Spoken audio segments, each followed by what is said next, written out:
રાષ્ટ્રીય કક્ષાની ગિરનાર આરોહણ અવરોહણ સ્પર્ધાની પૂર્વ તૈયારીઓને અપાતો આખરી ઓપ।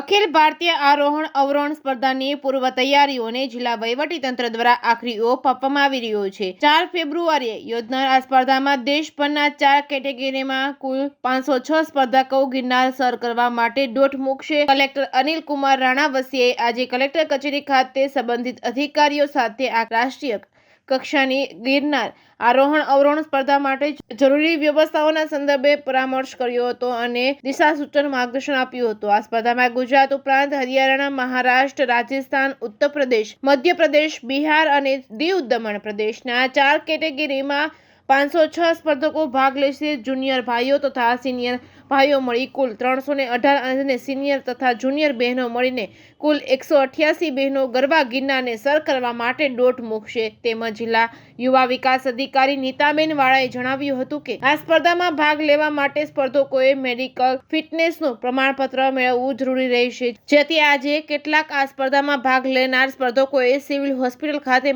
મેડિકલ ચેકઅપ કરાવ્યું હતું ને આ મેડિકલ ચેકઅપ સ્પર્ધકો આવતીકાલ 3/2/2024ના રોજ પણ કરાવી શકે છે। ઉલ્લેખનીય છે કે ગુજરાત સરકારે ગિરનાર સ્પર્ધામાં વિજેતાઓને અપાતી ઇનામી રાશિમાં ખૂબ મોટો વધારો કર્યો છે, જેથી સ્પર્ધકોમાં પણ એક અનેરો ઉત્સાહ જોવા મળી રહ્યો છે।